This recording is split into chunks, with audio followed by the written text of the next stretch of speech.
आज के इस वीडियो में हम बीए द्वितीय वर्ष के तीसरे सेमेस्टर के पाठ्यक्रम का आरंभ करने जा रहे हैं। आज सबसे पहले हम पाठ्यक्रम का आरंभ करेंगे पुस्तक जयशंकर प्रसाद की प्रतिनिधि कहानियों से। जैसा कि पाठ्यक्रम वाले वीडियो में मैंने आपको बताया था कि इस पुस्तक में जयशंकर प्रसाद द्वारा रचित सभी कहानियां हैं और हमारे सिलेबस में 5 कहानियां हैं उनके द्वारा लिखी हुई। इससे पहले कि हम उस कहानी की चर्चा करें जो आपके सिलेबस में प्रथम कहानी होगी, आप सब जानते हैं कि कहानी कहना सुनना ये बहुत प्राचीन युग से चला आ रहा है। शायद तब से जब मनुष्य ने अभी बोलना भी नहीं सीखा था, तब भी इंसान मूक भाषा में या इशारों के द्वारा अपनी बात कहता सुनता था। धीरे धीरे समय गुजरने के साथ साथ कहानी जब इंसान ने बोलना शुरू किया तो कहानी ने कागज़ पे जब उतरी वो कहानी तो सबसे महत्वपूर्ण विधा और सबसे लोकप्रिय विधा हो गई। उसका कारण शायद ये भी रहा कि थोड़े शब्दों में बड़ी बात कहानीकार कह देता है कहानी में, और आज का इंसान बहुत व्यस्त भी हो गया है तो वो बहुत जो लंबी विधा है उसको पढ़ना भी नहीं चाहता।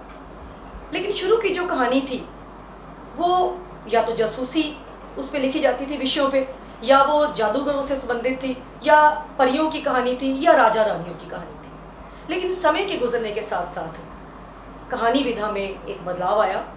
मैं यूँ कहूँ कि पूरे साहित्य की लिखने में ही बदलाव आया। और हिंदी साहित्य की अगर मैं बात करूँ तो सबसे पहले वो जो कहानी के सम्राट जिनको हम मानते हैं मुंशी प्रेमचंद, उन्होंने साहित्य को कल्पना के जो आकाश में उड़ान भरता था साहित्य, उसको उतार कर ज़मीन के यथार्थ से जोड़ा। उन्होंने ये बिल्कुल स्पष्ट शब्दों में कहा कि जो साहित्य केवल मनोरंजन करता है, वो हमें कोई सीख नहीं देता, उसका कोई उद्देश्य नहीं होता, ऐसे साहित्य का कोई फायदा नहीं। तो तब से कहानी का संबंध आम व्यक्ति से जुड़ा, आम व्यक्ति की समस्याओं से जुड़ा। जयशंकर प्रसाद मुंशी प्रेमचंद के युग के ही बहुत महत्वपूर्ण लेखक हुए हैं, जिन्होंने उनका परिचय थोड़ा सा मैं आपको दे दूं कि जयशंकर प्रसाद छायावाद के प्रवर्तक के रूप में भी जाने जाते हैं।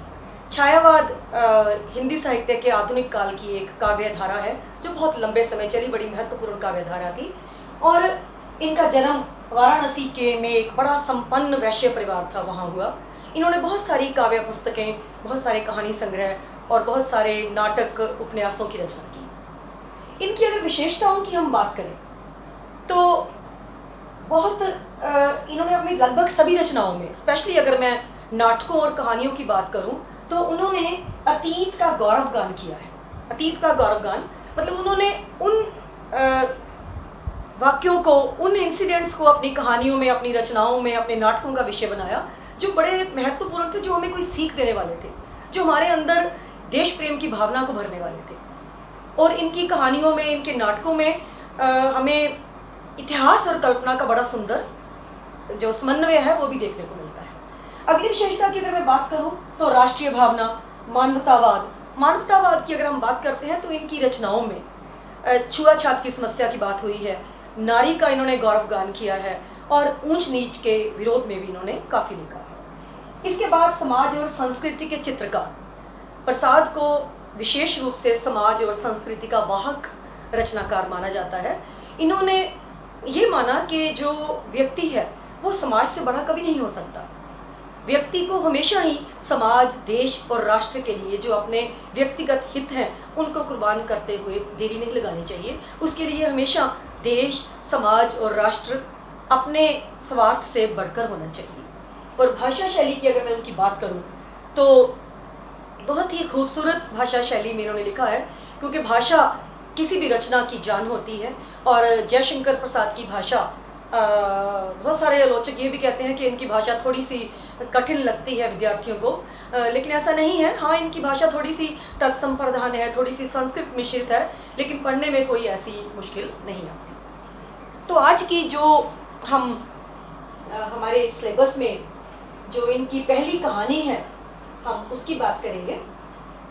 इनकी जो कहानी हमारे सिलेबस में है वो है ग्राम।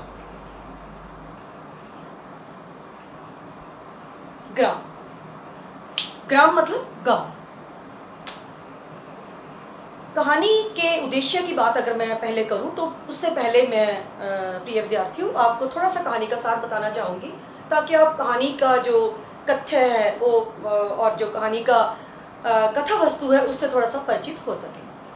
कहानी कुछ इस तरह से शुरू होती है कि एक व्यक्ति स्टेशन पे उतरता है, उसका नाम मोहनलाल है। दिखाया है कि उसने एक विलायती जो है वो वेशभूषा धारण कर रखी है, मतलब पैंट कोट में है वो, और बड़ा ही खूबसूरत दृश्य जयशंकर प्रसाद ने प्रस्तुत किया है जो वहाँ रेलवे का है कि लोग किस तरह से गाड़ी में चढ़ रहे हैं, उतर रहे हैं, भागम-भाग लगी हुई है, बड़ा ही खूबसूरत ये दृश्य बन पड़ा है। वो जब वहाँ उतरता है तो उसकी भेंट स्टेशन मास्टर से होती है, तो स्टेशन मास्टर उससे पूछता है कि आप कहाँ जाओगे? तो वो बताता है कि मैं यहाँ कुसुमपुर एक गाँव है, वहाँ जाने के लिए आया हूँ, वहाँ कुछ मुश्किल आई है तो वहाँ मैं उसे हल करने जा रहा हूँ। बाहर दिखाया है कि उसका घोड़ा खड़ा है, क्योंकि पुराने समय की कहानी है, तो वो घोड़े पे चढ़ता है और कुसुमपुर के लिए निकल चलता है। रास्ते में थोड़ा जंगल है, बियाबान रास्ता है, तो वो रास्ता भटक जाता है, क्योंकि पहली बार वो वहाँ जा रहा है। रास्ते में देखता है कि कुछ औरतें काम कर रही हैं। यहाँ भी लेखक ने बहुत सुंदर दृश्य बाँधा है। उन्होंने दिखाया है कि किस प्रकार औरतें गीत गा रही हैं, वो फसलें काट रही हैं, बीज बो रही हैं, तो बड़ा सुंदर खेतों का दृश्य बन पड़ा है। तो वो एक औरत से पूछता है रास्ता कुसुमपुर का, वो उसे बताती है कि आप थोड़ा सीधा चलिए और आगे बाएँ मुड़ जाइए।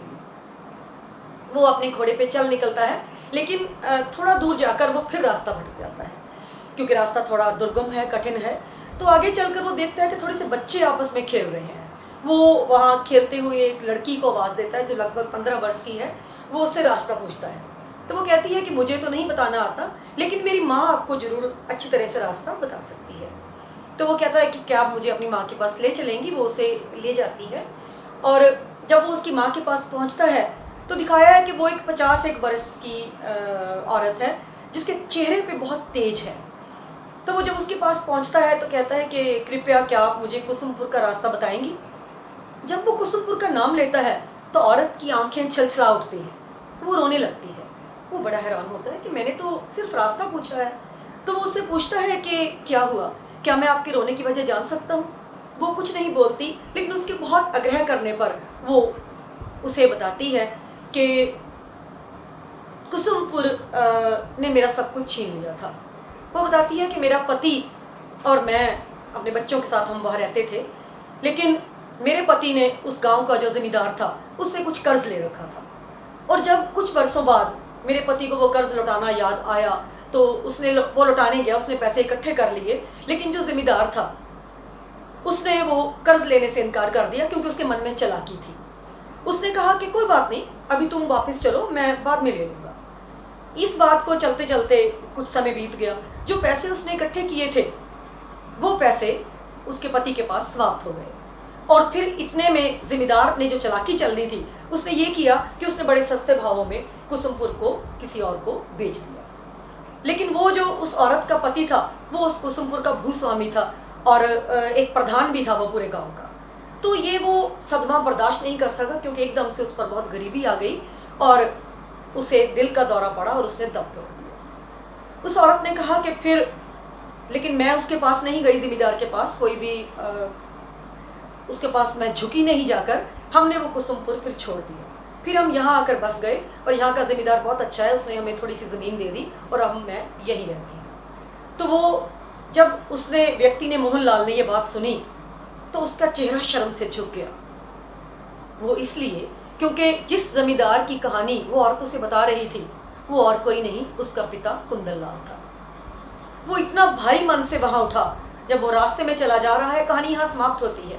जब वो रास्ते में चला जा रहा है तो उसका मन भारी है, उसकी आंखों में आंसू हैं। वो व्यक्ति जो अपने पिता को बड़े इज्जत की दृष्टि से देखता था, उसे लगा कि उसका मान, उसके पिता का मान उसकी नज़रों में कितना कम हो गया है। उसके पिता ने कितना एक अच्छे खाते-पीते परिवार को के बारे में बिल्कुल नहीं सोचा, और वो परिवार गरीब तो हो ही गया, लेकिन उसकी घर के मुखिया की जान तक ले ली। तो कहानी की अगर मैं कथ्य की बात करूँ, कहानी के मैं उद्देश्य की बात करूँ, तो लेखक ने यही बताना चाहा है कि उस समय के जो ज़मींदार थे, वो किस तरह अपनी मनमानी करते थे। वो भोले-भाले लोगों को, जो ज़्यादा पढ़े-लिखे नहीं थे, उनको अपने जाल में फंसा लेते थे। पहले तो उनको कर्ज देते थे, लेकिन बाद में उनका कर्ज वो अपनी वही खाते में चढ़ाते जाते थे, और जब वो इतना ज़्यादा बढ़ जाता था, उसका ब्याज इतना ज़्यादा बढ़ जाता था कि उनके देने वो वापस नहीं लौटा सकते थे, तो इस तरह से वो उनका शोषण करते थे, उनको लूटते थे। और वो इतने निर्दयी थे, लेखक ये बताना चाहता है कि किसी की जान तक लेने में भी वो गुरेज नहीं करते थे, और उस व्यक्ति की मृत्यु के बाद भी उन्हें कोई इस बात का पश्चाताप नहीं था।